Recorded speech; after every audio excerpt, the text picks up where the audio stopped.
Hey everyone, so today we are digging into, honestly, probably the most powerful and definitely the most ubiquitous piece of technology human civilization has ever come up with. Yep, we're talking about money.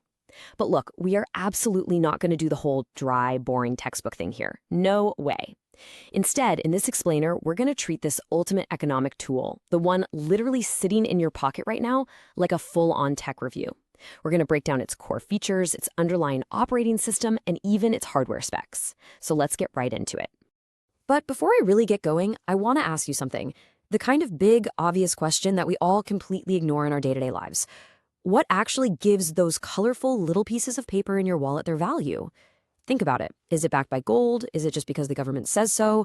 Or is it something else entirely?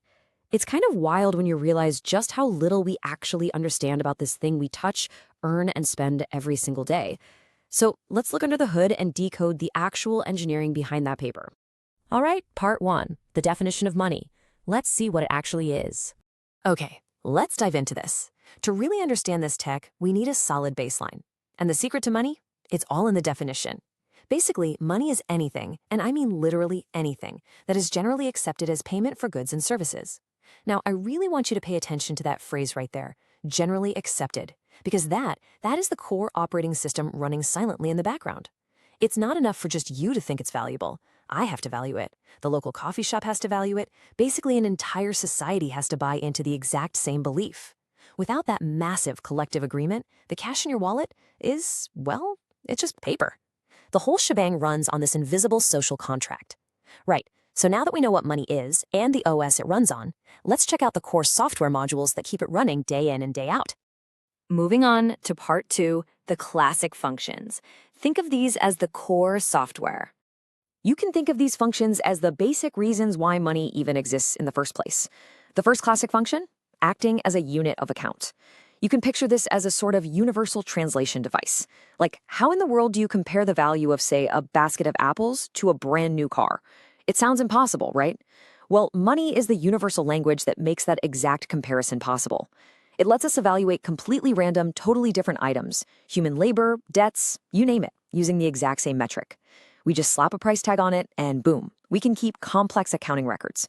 Without this feature, trying to measure economic value would literally be absolute chaos. Next up, we've got the most active, dynamic feature, acting as a medium of exchange. And honestly, this was a massive, revolutionary update back in the day, because it totally fixed the nightmare that was the barter economy. Picture this. You've got a bunch of wheat, but you desperately need new shoes. Problem is, the shoemaker doesn't want your wheat. They want meat.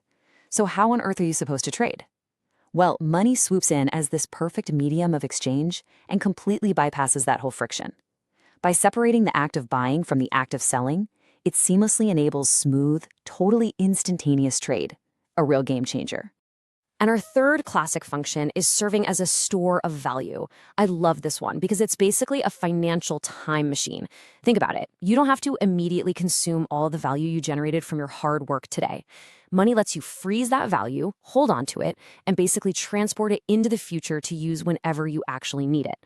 Could be tomorrow, could be 10 years down the line. This is the absolute crucial mechanism that allows us to save up and secure our future wealth. Now, what's really interesting about this is that the system isn't always foolproof. For money to actually work as a reliable store of value, its purchasing power has to stay stable. But what happens when the invisible virus of inflation infects the system? Well, the financial time machine completely breaks down. The money essentially melts away, losing that classic store of value function entirely. And when that happens, people panic.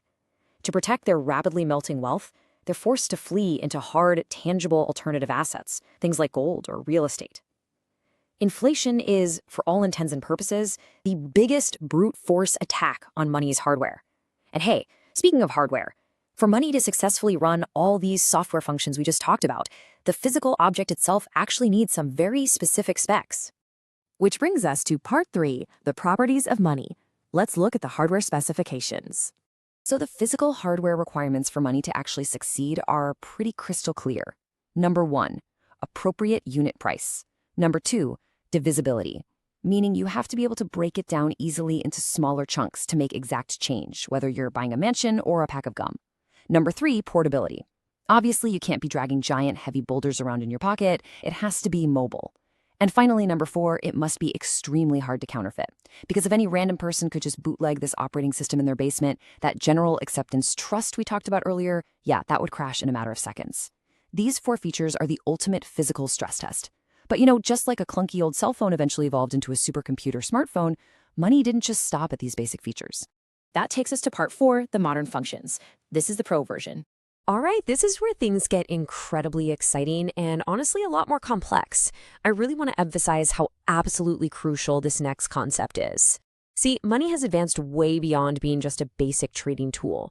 Today, it's literally a mechanism that steers entire societies. It's not just some neutral, innocent medium of exchange anymore. It is an active force that dictates the rules of the game. In our modern world, money alters massive economic activities. Because it's a medium of exchange, wherever it flows as investment, it acts like rocket fuel, igniting production. It's also this massive lever for redistributing income. Through taxes, incentives, and monetary policy, wealth is constantly changing hands across society. And perhaps the most striking part, money is the ultimate tool for establishing influence and power. It shapes markets, it shapes politics, social structures. It literally decides the balance between inequality and prosperity. So yeah, that crinkled paper in your wallet, it's not just making purchases. It is actively building the world around us. So, as we wrap up this explainer, I want to leave you with one final, kind of provocative thought to chew on. We know that inflation strips away money's classic functions, like being a reliable store of value. But does it still retain that massive modern power? Does it keep its socio-political influence, even when the math breaks down? If the core economic software crashes, who actually holds the power? I want you to keep that right in the back of your mind the next time you tap your card for a coffee or glance at the morning economic headlines. Thank you so much for exploring this phenomenal resource with me today. You see, economics isn't just about spreadsheets and numbers. It's the very fabric of our lives. I really hope this structural breakdown has totally shifted your perspective on what money actually is.